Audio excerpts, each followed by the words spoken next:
con este tema, con sabor zuliano, iniciamos nuestra edición vespertina de Siempre Venezuela correspondiente al 16 de mayo del 2023.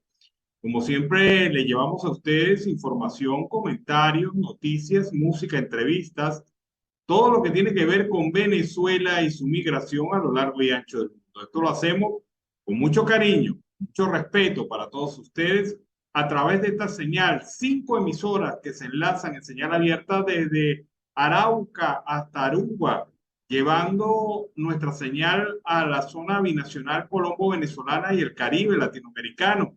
Pero también tenemos nuestra señal digital a través del Facebook Live, del streaming de Facebook que nos permite estar en este momento en cualquier parte del mundo, pero también está la opción digital que permite ver en diferido este programa, ya que se cuelga en las redes sociales una vez se transmite para que usted lo pueda ver en su mejor horario.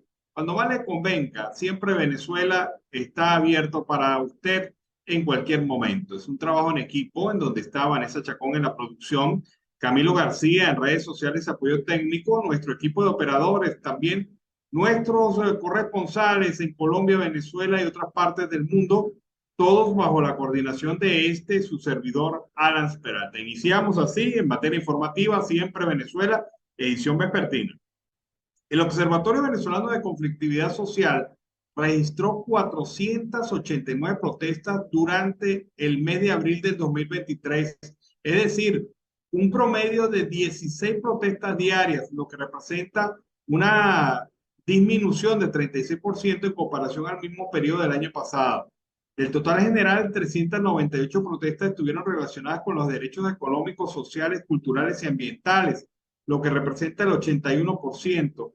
Las principales exigencias fueron derechos laborales, seguridad social, servicios básicos.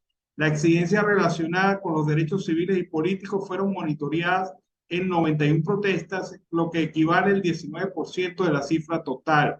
El informe destaca que los estados con mayor índice de protestas son Bolívar, con 59, Sucre, en donde se registraron 58, en el estado Carabobo la cifra fue de 43, mientras que en Lara y Anzoátegui se registraron 35 y 33 respectivamente, mientras que las entidades con menor cantidad de protestas fueron Apure, Delta Macuro y el estado Cojedes. En marzo de este año, el observatorio reportó que se habían registrado un total de 1.262 movilizaciones de protesta en todo el territorio nacional, y destacó el Observatorio Venezolano de Conflictividad Social que solo el sector educativo lideró 838 protestas de calle. Asimismo, se destacó el monitoreo, en donde se registraron varias vulneraciones a los derechos humanos. Según Marco Antonio Ponce, director del Observatorio Venezolano de Conflictividad Social, en enero del 2023 se llegaron a contabilizar hasta 40 protestas en un solo día. La gente sigue protestando, la gente sigue en la calle, la gente sigue exigiendo sus derechos porque es inevitable ante la situación actual del país. Bueno, y tras inactividad por fallas eléctricas, ha reiniciado la unidad de destilación de la refinería del Palito. La unidad de destilación de crudo de la refinería del Palito fue reactivada por el personal estatal de Petróleos de Venezuela tras una semana de interrupción provocada por fallas eléctricas. 5 fuentes familiarizadas con el tema indicaron a Reuters que la falla se produjo mientras realizaban reparaciones a esta unidad, que actualmente cuenta con una capacidad para procesar unos 80,000 barriles por día. Logramos poner en marcha la planta de crudo. Lo subimos a 80,000 barriles. Eso no es un gran alivio para la demanda, pero se está produciendo algo, confesó un trabajador de la refinería a Reuters. Esta interrupción de las actividades de Palito no es atípica. De hecho, es bastante común que las operaciones se paralicen temporalmente por una falla. En esta PDVSA roja rojita eso es común. En la PDVSA azul eso no ocurría con mucha frecuencia. Sin embargo, en el 2023 la infraestructura había experimentado cierta constancia. La intermitencia de la refinería en los últimos años ha contribuido con la escasez de combustible que ha experimentado el país desde el 2020. Desde este año empezó a regularse la distribución de combustible debido a las enormes colas que se formaban y también se decidió implementar un mecanismo dual de una cuota de gasolina subsidiada para usuarios del sistema Patria y una mayoría de combustible vendido a precios internacionales. De acuerdo con otra fuente, pese a la reactivación de la unidad de destilación, sigue parada la de craqueo catalítico, un sistema clave para procesar la gasolina. Lo que ayudaría mucho más es que se pudiera poner en marcha esta unidad, pero por ahora no creo que sea factible porque hay trabajo que no se hizo a tiempo y ahora estamos viendo las consecuencias de esa falla de mantenimiento. El Palito tiene una capacidad instalada de 146.000 barriles de petróleo por día. Se ha sometido a importantes trabajos de reparación desde el año pasado cuando un conglomerado iraní volvió a poner en funcionamiento la unidad de crudo clave para evitar una grave escasez de combustible. Dependemos ahora de la tecnología iraní, según este reporte de Reuters. En otro orden de ideas, yo quiero que vean, le presten atención a este caso. Esta es una venezolana, productora de queso, que denuncia a través de las redes sociales que es asediada por funcionarios del 6CPC, de la Policía Científica, que quieren extorsionarla y quieren provocarle pérdidas en la venta de su producto. Ella ha demostrado a las claras que está todo en orden, todo legal, pero el 6CPC la persigue en el estado Barinas. Vamos a ver este caso. Hoy a las 10:15 de la noche haciendo este video para hacer constar lo que está sucediendo aquí en el estado Barinas. En hora de la mañana, a las 11 de la mañana aproximadamente, me es abordado mi camión tipo Cava Super Duty por funcionarios del 6CPC del estado Barinas, del área de homicidios. Se llevan el camión de unas instalaciones de una agropecuaria llamada El Guate, se llevan el camión junto con el chofer y el ayudante, le decomisan los teléfonos. Cuando llamo a las instalaciones del Guate me dice que el 6CPC se llevó el camión.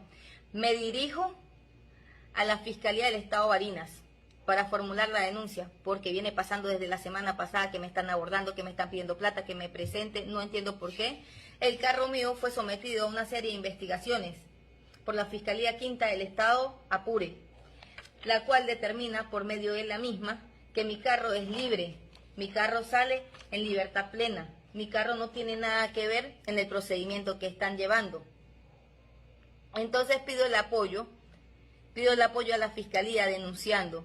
A esta hora llego a la casa, vengo de la subdelegación, traigo videos donde mi carro quedó retenido a orden de quién, no sé.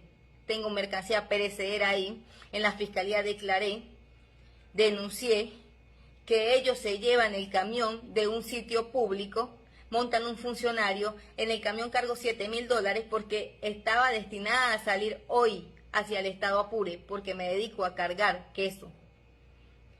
No tengo ningún tipo de respuesta por parte de la Fiscalía y necesito urgentemente que me apoyen en la medida de las posibilidades, porque tengo mercancía dentro del camión, porque necesito el camión, la mercancía, la plata para seguir trabajando. Allá en el 6CPC tomé video de que mi mercancía quedó en el suelo. Me dijeron que iba a pasar a orden de fiscalía. Es alimento, es comida perecedera. No pude sacarla, no tuve cómo sacarla, no me dejaron sacar el camión. No está a orden de ninguna fiscalía.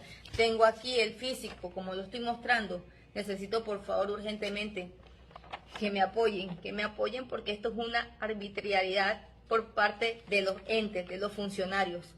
Necesito, por favor, el apoyo en la medida de las posibilidades. Necesito urgentemente que me escuchen, necesito que me ayuden y me presten el apoyo para poder solventar. No sé qué quieren, me están... Bueno, es que, ¿qué es lo que quieren? Plata. ¿Qué es lo que quieren? Extorsionar. ¿Qué es lo que quieren? Es hostigar a la persona que honestamente viene trabajando por el país. En este caso, esta productora de queso, pero sabemos de casos de caravaneros de queso que han sido afectados en alcabalas y en rutas por funcionarios de distintos organismos, de distintas instituciones. Todo porque saben que lleva mercancía y lleva dinero de haber cobrado, de hacer transacciones comerciales.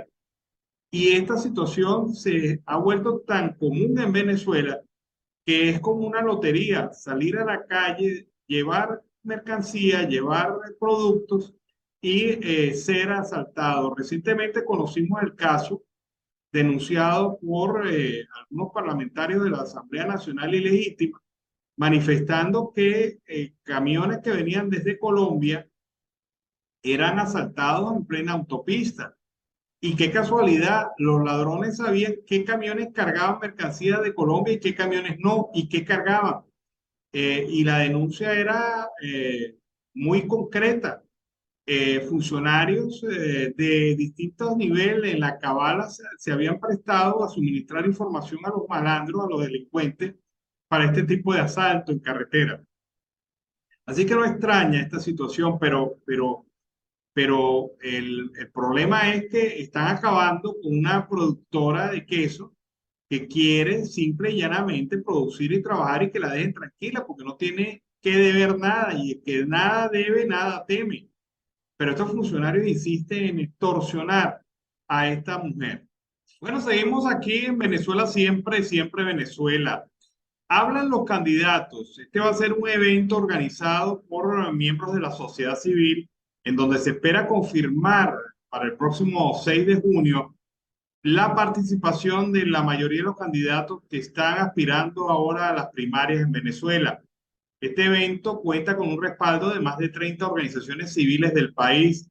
Estas organizaciones de la sociedad civil y el movimiento estudiantil que se han sumado a esta convocatoria demuestran un claro compromiso con la recuperación de los espacios democráticos en Venezuela, destacó el profesor Francisco Coelho, miembro del comité organizador. Agregó que este evento representa una iniciativa valiosa que fortalecerá el proceso de primarias y estamos ansiosos de conocer las propuestas e ideas de los candidatos para enfrentar los desafíos en la búsqueda de la democracia en Venezuela. El objetivo principal del evento es brindar un espacio de encuentro en el cual los candidatos puedan presentar, conversar, discutir sus propuestas ante un amplio espectro de organizaciones de la sociedad civil, el movimiento estudiantil, líderes políticos y sociales. En los próximos días se mantendrán reuniones con los comandos de campaña de los candidatos para afinar los detalles del encuentro. Además, se anunciará públicamente el nombre del moderador que participará en esta actividad de gran importancia. Asimismo, se continúa la invitación a otros sectores a unirse a la organización del evento con el objetivo de fomentar una participación amplia, activa y diversa. El comité organizador aseguró que en los próximos días seguirá informando sobre los avances y novedades de este importante evento que, repito, se celebraría el próximo 6 de junio, poniendo a disposición la dirección de correo electrónico, hablan los candidatos, a la opinión pública, prensa y partes interesadas. Así que el primer gran debate entre candidatos de las primarias se realizaría el próximo 6 de junio con los auspicios de 30 organizaciones de la sociedad civil venezolana. Y el voto venezolano en el exterior se va a realizar no en 70, no en 72, sino en 77 ciudades del mundo. Así lo confirmó la vicepresidenta de la Comisión Nacional de Primaria, María Carolina Auskátegui, quien informó que los venezolanos en el exterior podrán votar en la elección opositora en puntos habilitados en 77 ciudades del mundo. Ya se le hizo conocer a las organizaciones políticas cuáles son esas 77 ciudades donde vamos a estar cubriendo el voto en el exterior. Explicó que aquellos que previamente hayan estado inscritos en el registro electoral para votar en Venezuela, pero ahora viven en el exterior, tendrán que inscribirse en una plataforma que habilitará la Comisión Nacional de Primaria para poder incorporarlos y votar en el exterior. Esta es la propuesta, 77 ciudades de todo el mundo que se unen a este proceso de primarias en el país. Así que en el país y en el exterior también. Una situación que de verdad es bastante, logísticamente bastante exigente. El bono de guerra económica es objeto de debate y este bono de guerra económica que se inventó el régimen de facto ha generado contradicciones porque aunque la Gaceta Oficial informó que el bono para la administración pública, para los jubilados, es de 1.225 bolívares, hay quienes recibieron solamente 750, reportaron hoy a través de redes sociales varias personas. Exigen sus derechos, pero ¿por qué cobran distinto? De acuerdo a la explicación dada por el administrador del canal de Telegram, pensionado del Instituto Venezolano de los Seguros Sociales, Pierino Atria Vargas, el monto contra la guerra económica ha variado entre jubilados porque hay algunos que aún reciben el bono de alimentación, es decir, el cestatique. El bono se inició con los activos de la administración pública, los jubilados que reciben cestatique por un monto de 750 bolívares, hoy recibirán la mitad del bono.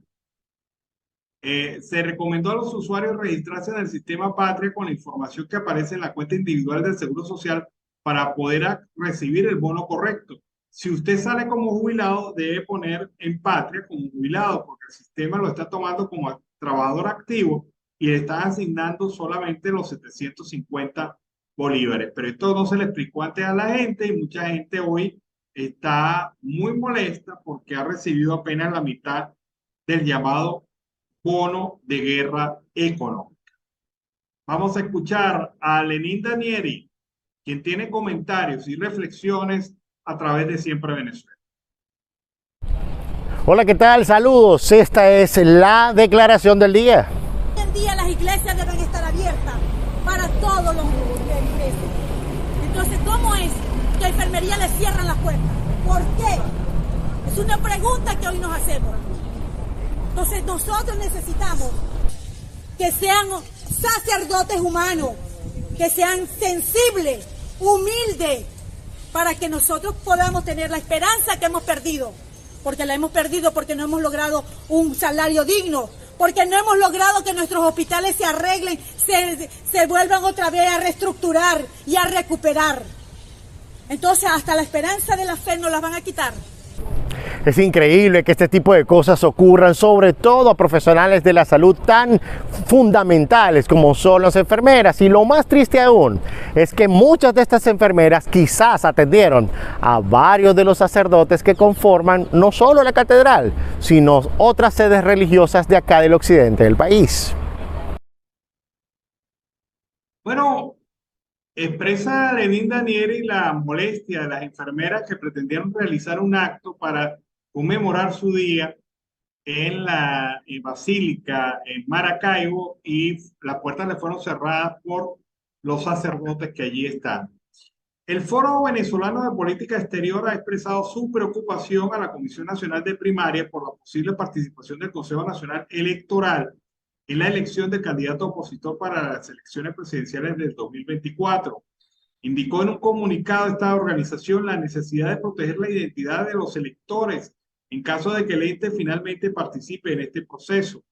Si la decisión implica aceptar el empleo de instrumentos biométricos de identificación o cualquier otro mecanismo que vulnere potencialmente el secreto del voto y además se impide el conteo manual de la totalidad de las papeletas de votación, ella puede conducir al fracaso de la primaria y a la desmovilización de la sociedad, haciendo el juego a los intereses del régimen de que la oposición llegue al 2024 desmotivada y sin cohesión. Por esta razón, el Foro Venezolano de Política Exterior consideró varios aspectos que deben estimular la confianza del voto para que ocurra una masiva participación. Las condiciones que le podrán dar a la primaria su valor político fundamental son aquellas que aseguren la movilización y la cohesión social de los ciudadanos alrededor de una idea de cambio que sea compartida de manera militante por las mayorías. La organización explicó que quienes ejercen presión para que la comisión trabaje con el CNE ignoran las oportunidades que se presentan en el 2024 con la nueva elección.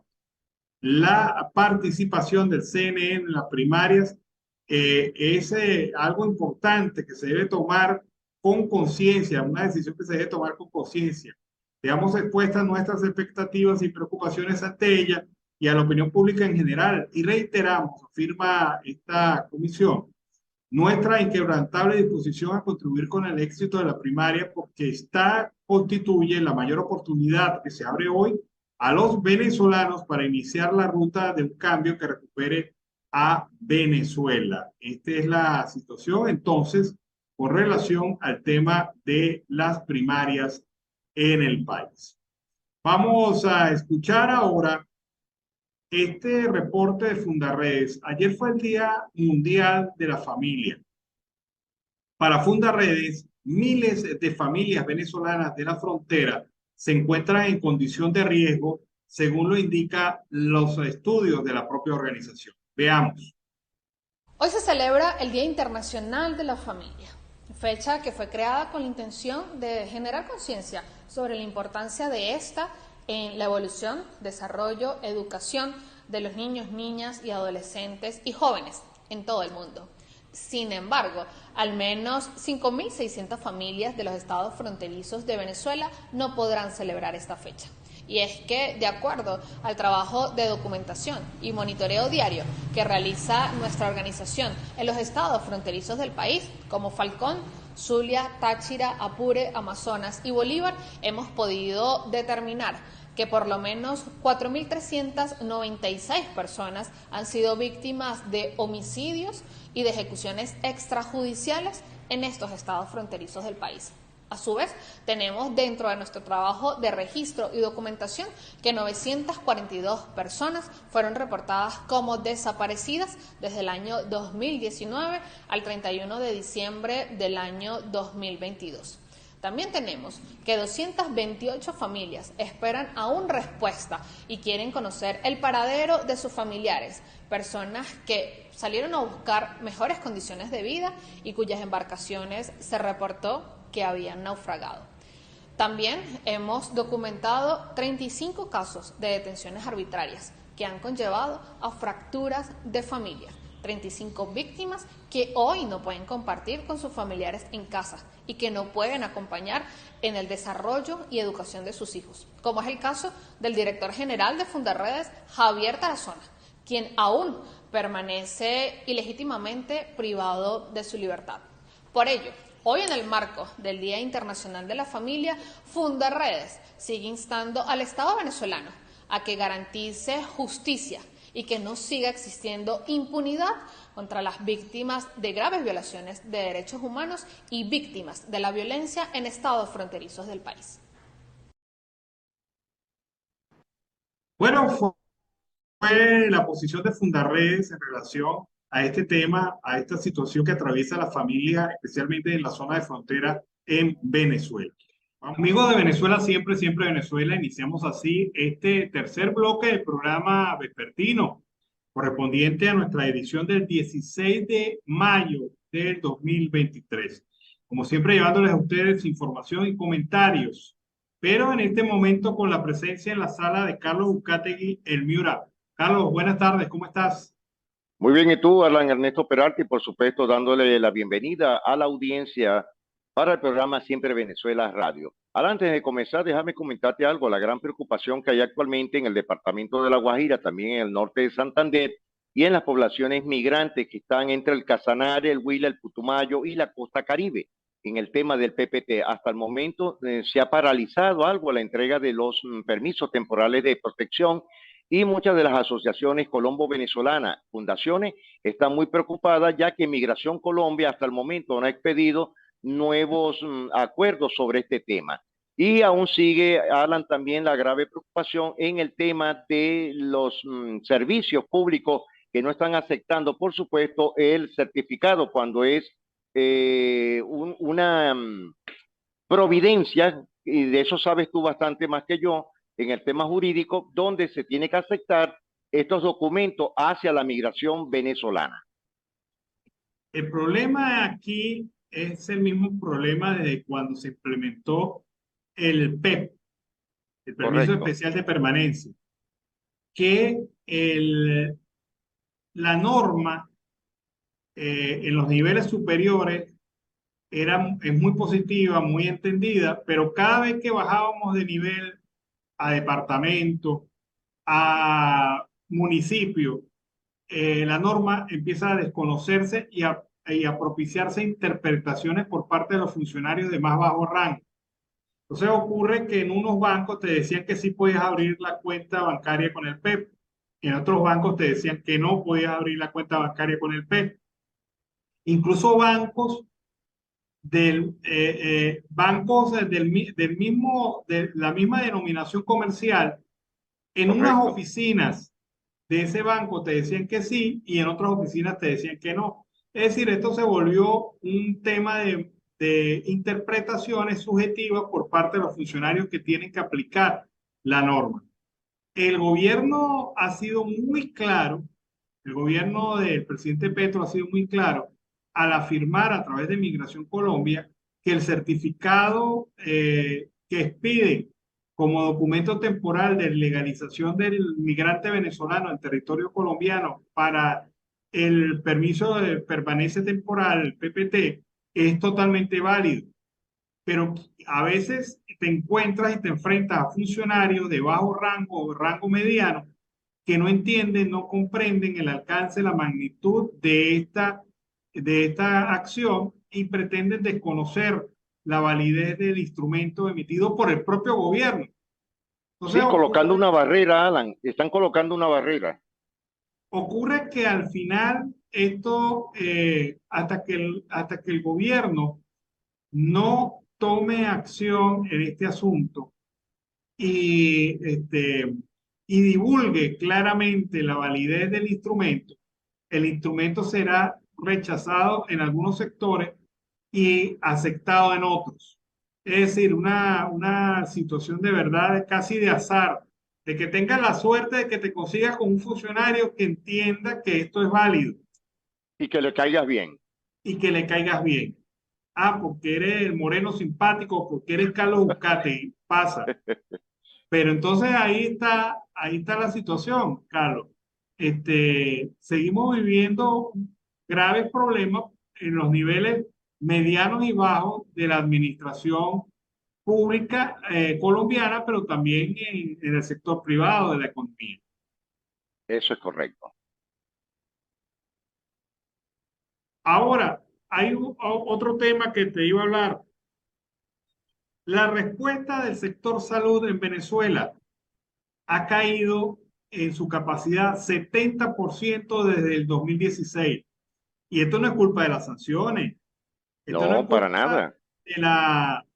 de la pretendida política de sanciones ni el bloqueo que habla de lo que tanto ha hablado el presidente de facto. La organización,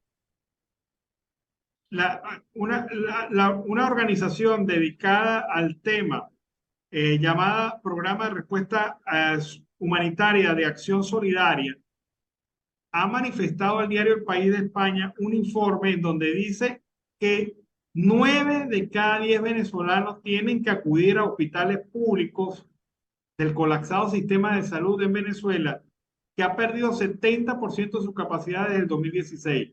Es decir, ahora es casi obligante asistir al sistema público porque la gente no tiene simple y llanamente dinero para poder ir al sistema de salud privado. 58% de los ciudadanos tampoco tienen recursos para lo que llamaron gasto de bolsillo, es decir, para pagar sus propias medicinas, insumos y bienes necesarios que en teoría deberían estar cubiertos por el Estado. ¿Qué te parece esa situación manifiesta por Acción Solidaria? Alan, eso es una realidad y si no fuera por Acción Solidaria no tuviéramos esas cifras, ya que en Venezuela se esconden todas las cifras reales de lo que es el tema de salud.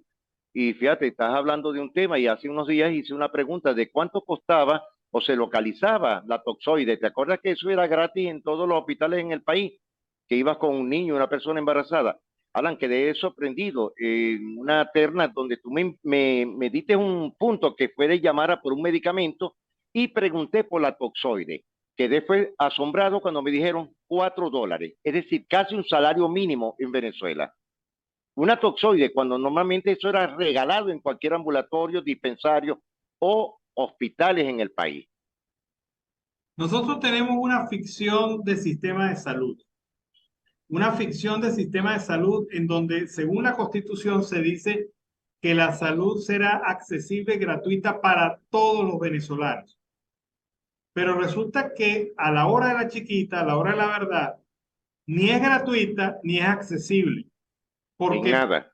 Porque en primer lugar, la accesibilidad te la da la posibilidad de tener centros de salud adecuados infraestructuras en perfecto estado, equipamiento, dotación, médicos, enfermeras, es decir, todos los servicios vinculados al sistema de salud. Eso es lo que determina la accesibilidad. Y el otro tema de la gratuidad de la salud es también otra entelequia en los momentos actuales de Venezuela, porque los pacientes que acuden al sistema de salud prácticamente tienen que llevar de todo para poder garantizar su propia salud o la de sus familiares y amigos. Es una condición de verdad bastante complicada, bastante difícil, que te hace a las claras demostrar que en Venezuela la salud es una ficción que debe soportar con una carga adicional el venezolano común y corriente que tenga la mala suerte o no de caer en manos de una enfermedad para tener que trasladarse a un hospital y empezar un vía crucis muy particular y personal.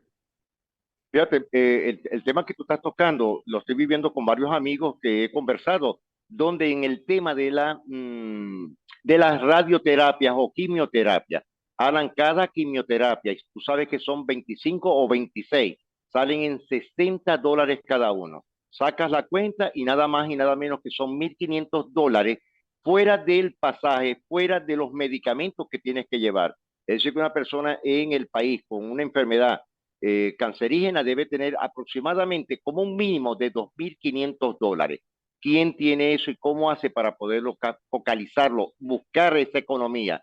La gran mayoría tiene que estar pidiendo ayuda al exterior o salir en las pocas emisoras o televisoras para pedir el apoyo económico dentro de este sector que están muy, pero muy graves en el país. No, es que en Venezuela la situación, a la par de la ficción del sistema de salud que tenemos una ficción salarial, la ficción económica. Mira, Exacto. hay otro estudio. 11 millones de venezolanos viven con menos de $100 al mes. Esto lo descubre un estudio desarrollado en base a data recogida durante el mes de abril, el Equilibrium Sende, que es una organización de carácter internacional de investigación sobre la situación social y económica de América Latina. Equilibrio Sende te dice que 11 millones de venezolanos viven con menos de $100, entendiendo que la canasta alimentaria está casi en los $500. Sí. Es decir, esta gente no tiene posibilidad de acceder a la canasta alimentaria completa. Equilibrio Sende dice que 1,5 millones de venezolanos son los que se acercan al costo de la canasta básica alimentaria, porque ganan entre $350 y 420 o $30. Todavía no llegan al costo de la canasta básica alimentaria, pero sin embargo tienen mejor acceso a esta posibilidad. 1.500.000 venezolanos, pero estamos hablando que la población total de Venezuela en este momento es de 30 millones de personas. Recuerda que la proyección era que para este momento tuviésemos 33, 34 millones, pero con Sí, la correcto. migración forzosa, pues ha ocurrido que el país se ha vaciado, y a pesar de que el país tiene menos presión por índice de crecimiento poblacional, ocurre que en este país las necesidades son tantas y tan fuertes y tan contundentes que se ocurren fenómenos como este, que casi un poco menos de la mitad de la población apenas sobreviva con un salario, con un ingreso menor a $100 mensuales, que 1,5 millones tengan acceso o estén cerca de ese ingreso, y de ese 1,5 millones son personas que trabajan en 2, 3 y hasta 4 trabajos para poder complementarse y para poder cubrir en algo sus propias necesidades y la de su familia. ¿Qué te parece eso? Oye, Alan, es que es alarmante porque fíjate algo, ¿no? El ser humano, por lógica, tiene que tener un descanso y sobre todo la salud mental. Tú sabes que esto ha sido uno de los puntos más fuertes según el Colegio de Psiquiatría de Venezuela. Y aparte de eso, hay muchas enfermedades psicológicas, Alan, por la situación, la carestía, las medicinas, el tema de la migración, familias enteras, sobre todo adultos mayores, y un alto suicidio que lo encabeza Mérida en el tema de la salud. Estamos hablando del tema de la salud, medicamentos, cómo haces para comprar un antidepresivo. Es decir, Alan, es muy difícil porque la situación donde una persona deba trabajar 3, 4 veces, es decir, trabaja de 7 de la mañana u 8 de la mañana hasta las 2 de la tarde, de ahí va a otro trabajo mediano y de ahí trabajan de noche. Y hay gente que ya está haciendo algunos que otros trabajos, teletrabajo de madrugada. Es esa persona mentalmente, ¿cómo puede estar, Alan? No, que el tema de la salud mental en Venezuela es grave. Y el efecto de esto es la tensión, el estrés permanente y la resulta de una gente que está mentalmente inestable. Y ocurre esta ola de suicidio que hemos visto en varias partes de Venezuela por la misma Sí, circunstancia económica. Pero mira que hemos hablado en este bloque de dos cosas. El sistema de salud, la ficción del sistema de salud que tenemos en Venezuela, y estamos hablando del aspecto económico. O sea, tú no puedes, fíjate cómo se vuelve un círculo vicioso esto. sí, No puedes totalmente. acceder a salud porque no tienes trabajo. Y no tienes trabajo porque además de todo lo que vives no tienes salud. Y eso hace que esto sea un círculo vicioso que cada vez envuelve más a la familia venezolana. Otra estadística importante del informe de equilibrio SENDE es esta. 51% de los adultos mayores no perciben otro ingreso que no sea su pensión.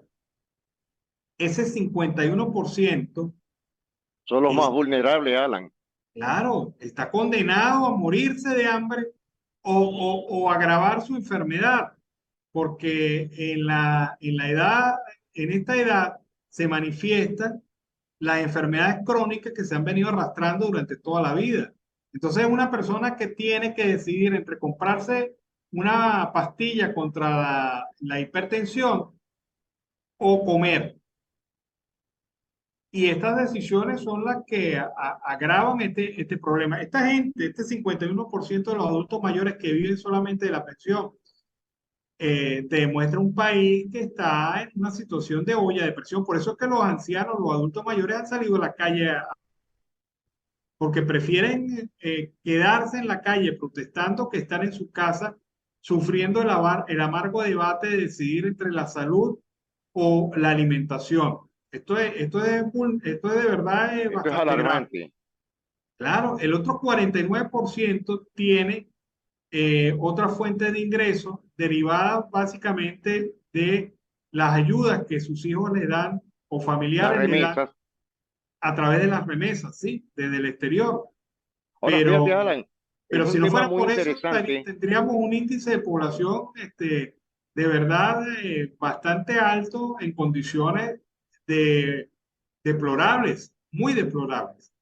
Ahora saca tú esta cuenta, Alan. El salario para un jubilado, que aparte de ellos no reciben los bonos como los activos. Te doy un ejemplo como el Omersartán, y no importa que digamos el medicamento, pero que lo toman cantidades de personas en el país, de 20 y de 40. Aquí se consigue, Alan, entre 24 y 74. Ahora imagínate que en Venezuela debes duplicar la cifra, pero en dólares. El Omersartán en Venezuela está costando $22 y son 15 pastillas, absolutamente más nada. Ahora imagínate los que tengan que tomar 2 pastillas al día, cómo hacen, como lo dijiste tú, para poder sustentarse económicamente en la comida, los productos. Es decir, que tendrían que solamente comer y alimentarse con la pastilla del Omersartán o morir en el intento. Alan, este régimen ha sido tan perverso que ha permitido que muchas personas de la tercera edad, jubilados, pensionados, sobrevivientes, hayan fallecido semana tras semana desde hace años. Esa es la verdadera realidad. Yo quisiera, a la hora de hacer balances en este país, va a haber la necesaria recopilación de casos de víctimas del sistema político que el régimen de facto ha profundizado en Venezuela.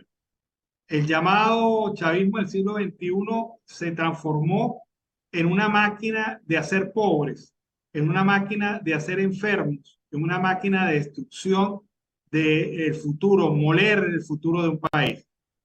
Fíjate que cuántos muertos tenemos en la ruta del Darién y en la ruta migrante hacia otros puntos de Latinoamérica.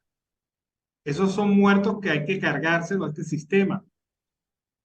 ¿Cuántos adultos mayores han fallecido en Venezuela de hambre o por necesidades médicas? Esa es otra cuenta que hay que sumarle al sistema que ha implementado el régimen, que ha profundizado el régimen. ¿Cuántos migrantes hay en el exterior? Esa es otra cuenta que hay que sumarle al régimen. ¿Y cuántos han fallecido en el exterior producto de circunstancias como la violencia o la xenofobia de los países de acogida? Esos son muertos Cantidades. que también hay que sumarle al régimen de facto. Es decir, hay una larga cuenta, una larga factura que hay que extenderle a un sistema político que lo único que ha causado en Venezuela es destrucción y saqueo, Y robo desgracia. descarado de los recursos. Alan, fíjate algo, ¿no? Tocando todo ese tema, imagínate toda la cantidad de personas que han fallecido en los hospitales universitarios que hay en Venezuela con el tema de la diálisis, uno de los puntos críticos que tienen salud que está totalmente destruido. Fíjate que en el universitario, hablemos de Maracaibo, es un piso completo para este grave o grave enfermedad, esta patología médica, y la gran mayoría no tienen ni siquiera agua potable, no tienen para comprar ni siquiera la sonda. Alan, ¿qué puede hacer esta gente? Los están acabando totalmente. Y como lo dijiste tú, el gobierno un poco le importa esto que está sucediendo. Sí, el tema de, por ejemplo, de una lista de fallecidos que hay que cargarle al régimen es lo del JM de los Ríos, Eso es peor aún. con la eliminación del sistema de trasplantes y el sistema de atención justa y adecuada para estos niños. Es Alan, decir, aquí lo que hay, el gobierno ha tenido es homicidios desde hace muchos años. claro, o sea, es una actitud dolosa en la cual ha abandonado su responsabilidad como Estado, su deber constitucional y ha profundizado la crisis de manera irresponsable y crítica. Mira, yo lo veo y lo siento profundamente como venezolano. Este régimen, este sistema político que se ha implementado en Venezuela desde hace 23 años, ha generado tantas distorsiones y tantos males que se nos pasaría la vida cobrando esa deuda. Porque es un régimen que tiene que en algún momento pagar por todas estas cosas que ha hecho.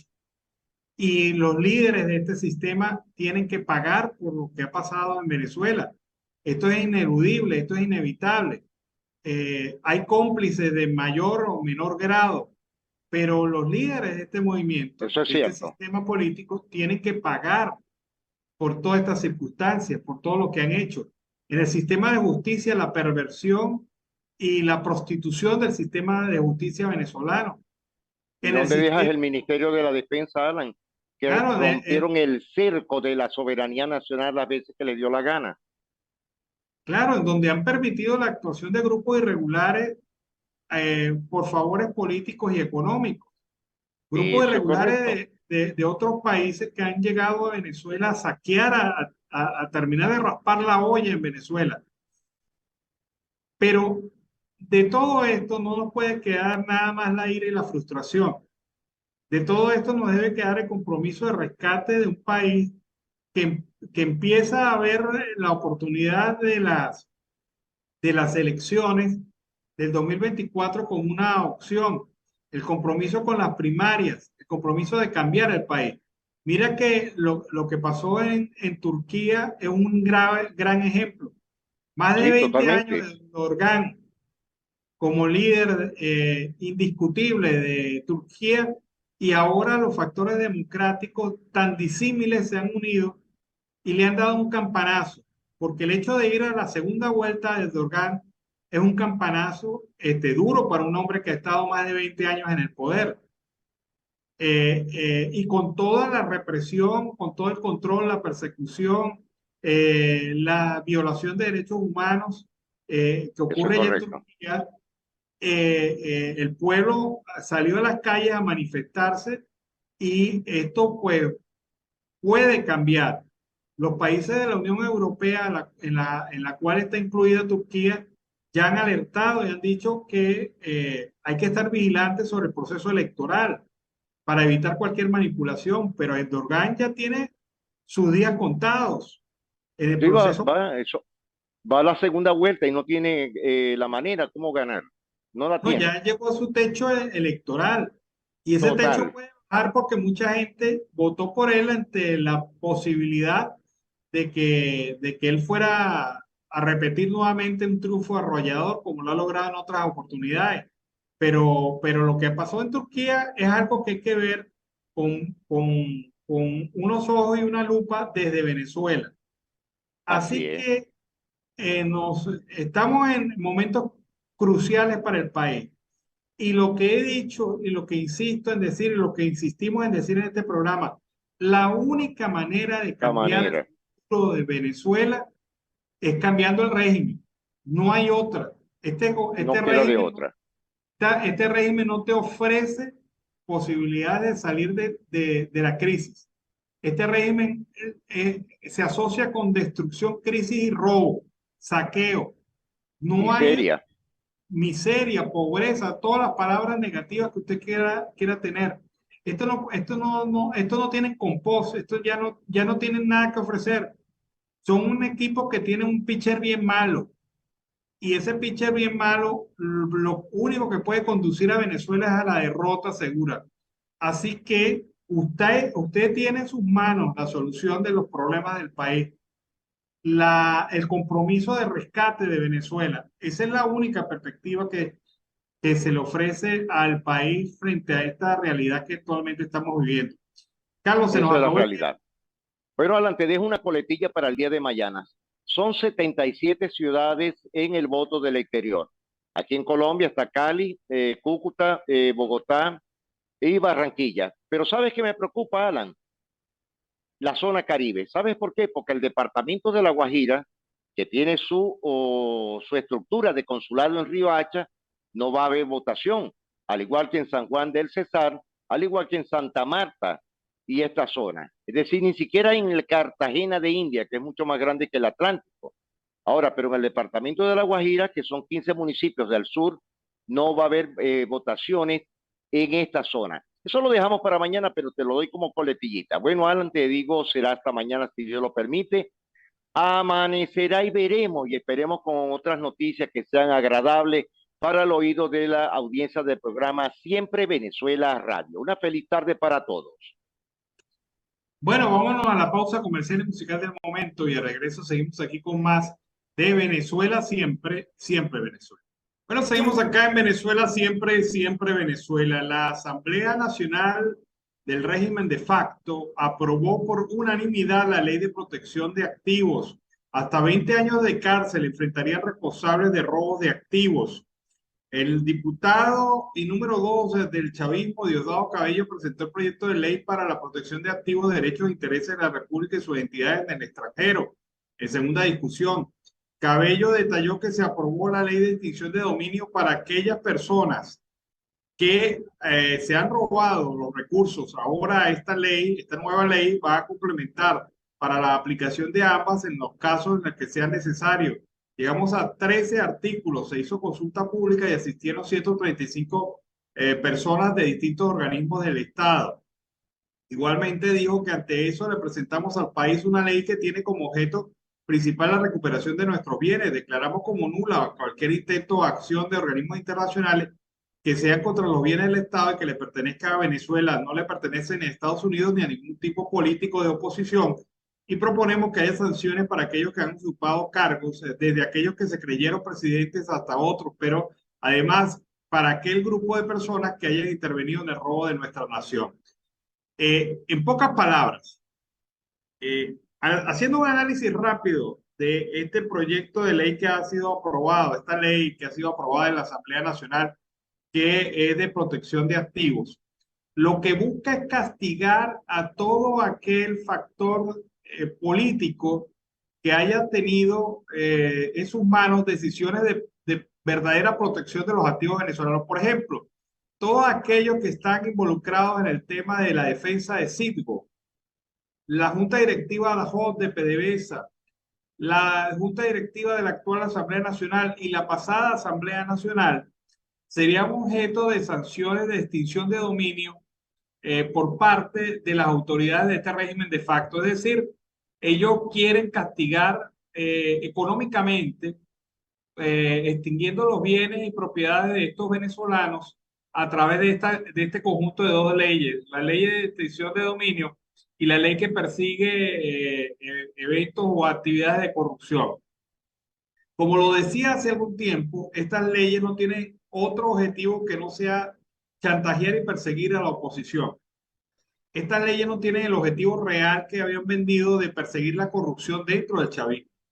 Estas leyes no tienen otro objetivo que el de atacar las propiedades de los venezolanos que de manera desinteresada y con mucho esfuerzo han protegido los intereses del Estado después de que este gobierno irresponsable comprometió a Citgo como lo comprometió, en créditos que nunca llegaron a cumplir su objetivo.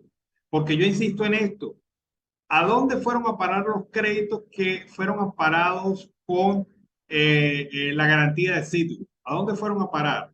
Porque no se construyeron las obras, no se finalizaron las obras, no se construyó la infraestructura que supuestamente iba a respaldar estos créditos. No se hizo absolutamente nada con ese dinero más allá de trasladarlo del bolsillo del Estado al bolsillo de los corruptos. Entonces ahora estos salen como defensores de la patria.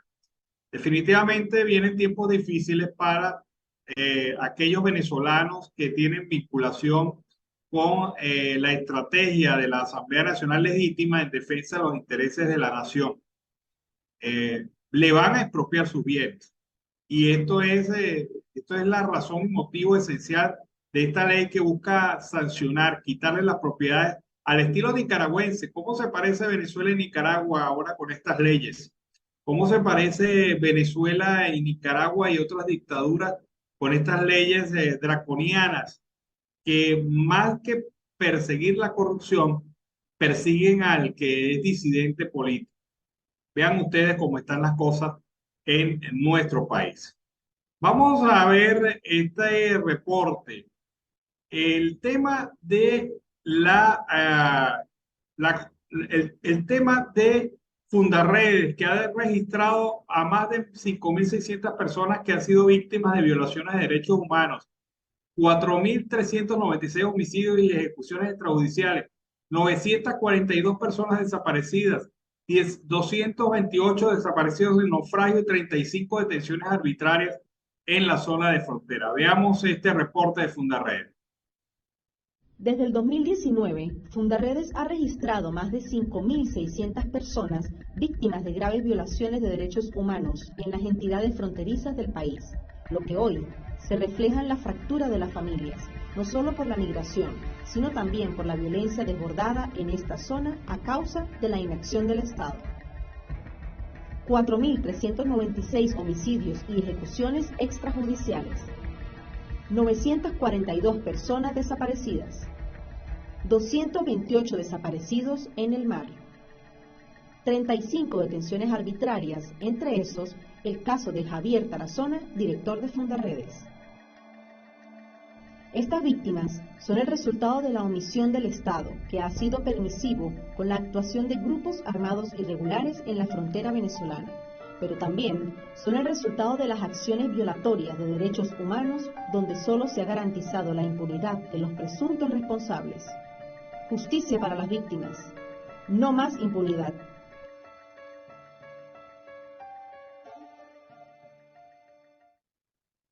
Bueno, seguimos acá en Venezuela, siempre, siempre Venezuela. Primero Justicia va a realizar este sábado más de 300 congresos programáticos municipales en todo el país.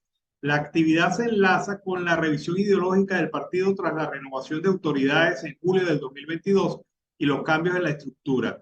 En marzo de este año, Primero Justicia efectuó 1.000 congresos programáticos parroquiales en todo el país. En esa primera etapa, el partido opositor anunció que busca la actualización de su armación ideológica y nutrir el programa del precandidato presidencial Enrique Capriles. La vicepresidenta de formación del partido, Paola Bautista de Alemán, sostuvo que la fase municipal del Congreso Programático es para escuchar a las fuerzas vivas de todos los municipios del país. Dijo en boletín informativo que tiene el ánimo de articular y de animar la lucha tomando en consideración una cosa que es muy importante y es la organización de las elecciones primarias que van a ser el próximo 22 de octubre. De acuerdo con la dirigente opositora, en Primero Justicia están convencidos de que es necesario acercarse al país y construir para nutrir lo que va a ser el programa de gobierno de nuestro candidato a las primarias y a las elecciones presidenciales, que es Enrique Capriles Radón. Mientras este ánimo político va en marcha, la situación se hace cada día más grave en la capital del estado portuguesa, Guanare, en donde no llega la gasolina y las colas para suministro de combustible superan los 2 kilómetros en las principales estaciones de servicio con precio de dólar. Las colas de gasolina persisten en toda la entidad desde el 2023. La falla de distribución de servicios en las estaciones es cada vez mayor y la falta de información oficial empeora la situación y desespera a los conductores. Contó Karina Andrade desde la gasolinera Villadavid en Araure, estado portuguesa.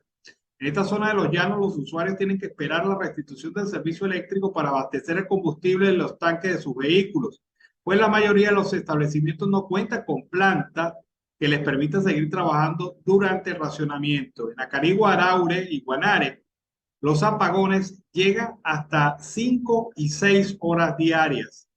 Se paralizó también el despacho de gasolina en sectores como Villadavid. La estación no tiene planta eléctrica y las colas son cada vez más largas.